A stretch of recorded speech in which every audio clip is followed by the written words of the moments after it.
you go down to the seashore and you pick up a droplet of water in your hand, how can anyone say that that droplet is any more or less special than all the other billions and trillions of droplets you see in the ocean before you?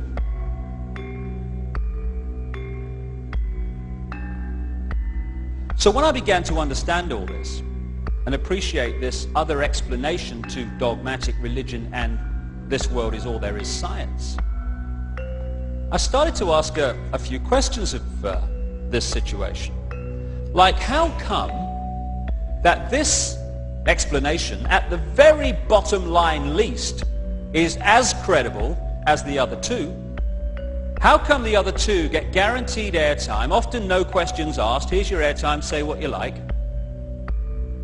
and the alternative to both of them is ridiculed, condemned, or suppressed by reflex action?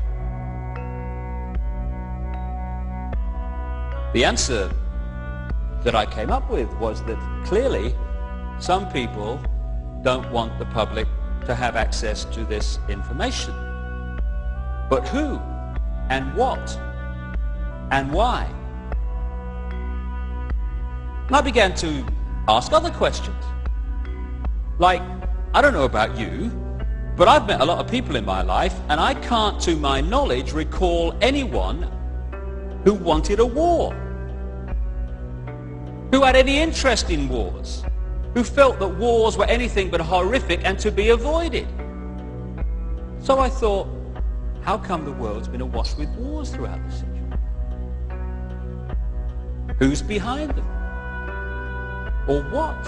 Or why? Then I kind of looked at this economic system that controls the world. An economic system that is so sane that the more successful it is in its own terms, the quicker it destroys the planet. It's the perfect environmental and human assassin. It insists every year that we take more from the earth even quicker, turn it into even more things, sell even more things, consume even more things, throw away even more things, to worship the real God of the modern world, economic growth. It insists that every year 20% of the people of the world consume 80% of the resources, while leaving the other 80% to get by on the other 20%. Crazy. Of course it is. But that's the economic system, take, make and throw away, that controls your life and mine. And that of 6 billion people nearly. So I thought, what's behind this self-destruction? Or who and why? I started to look at some of the other conventional wisdom that we pass on from generation to generation as the only way of doing things in this world. The wisdom that says, even though the economic system that I've just described is dismantling this planet, you ask a politician of any party anywhere in the world, what do we do to get out of this environmental situation? And they will say we must have more growth to raise the money to spend on the environment.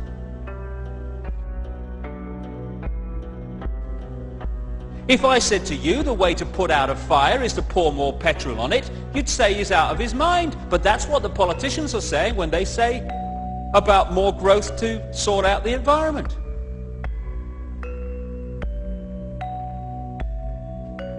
It's conventional wisdom that it's fine to treat animals as mere commodities, to be made as fat as possible, as quick as possible, on as little food as possible, to condemn every year billions of animals to a lifetime of pain, fear and suffering in the name of economics. You're sane if you judge your success in healthcare not by how many people are healthy, but by how many diseased people you manage to treat. We're treating more patients than ever before. Why? Why are so many people ill?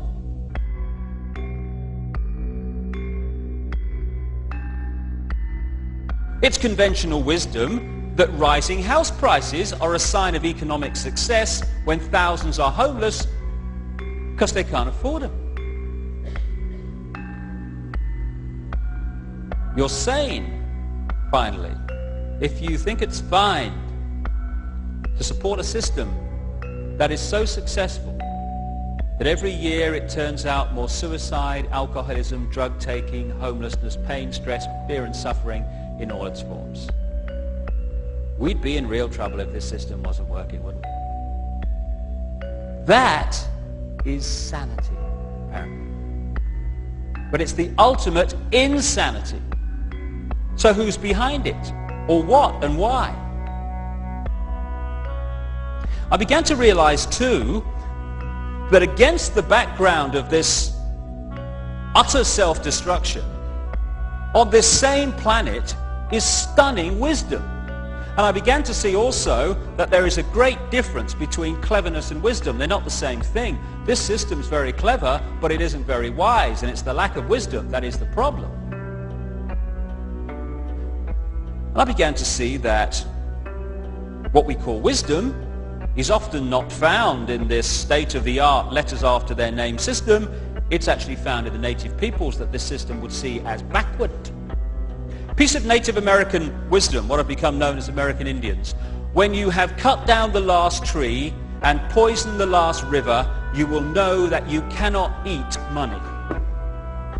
That's wisdom.